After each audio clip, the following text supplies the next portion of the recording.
Wayang Mojokerto ungkap sejarah kartun Upin Ipin dari Indonesia.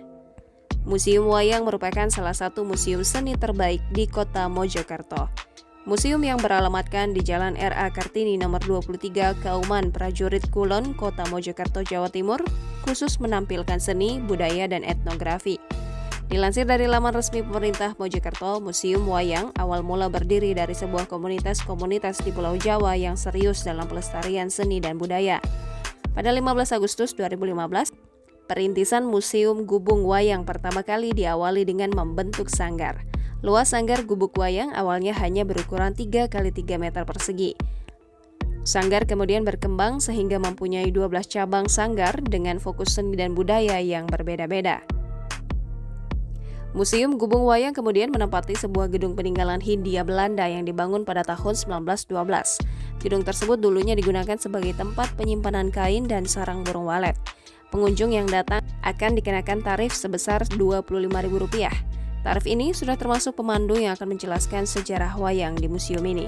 Jenis koleksi yang dipamerkan pun beragam. Ada berbagai jenis wayang, topeng, terakota, keris, wayang si unyil, dan mainan tradisional. Semua jenis wayang yang dipajang di museum ini adalah wayang asli Indonesia. Namun ada salah satu yang menarik, yaitu koleksi wayang Upin Ipin. Selama ini, kartun populer yang menceritakan tentang kehidupan anak kembar di sebuah desa tersebut dikenal berasal dari Malaysia. Ternyata, menurut keterangan pemandu museum, Upin Ipin ternyata berasal dari Indonesia. Ketika Upin Ipin ditawarkan di Indonesia, tidak ada sama sekali yang mau menerima karya wayang si kembar ini. Bahkan sempat ada yang menawar dengan harga yang sangat murah. Cerita tersebut disampaikan oleh pemandu museum kepada salah satu pengunjung bernama Mayang pada 10 Desember 2021 saat Mayang berkunjung ke sana.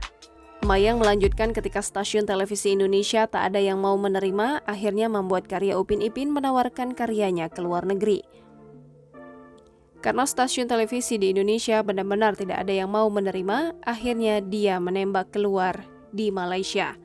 Di Malaysia terkenal akhirnya dengan Indonesia diadopsi yang tayang di televisi Indonesia tapi izin tayangnya dan izin produksinya dari Malaysia.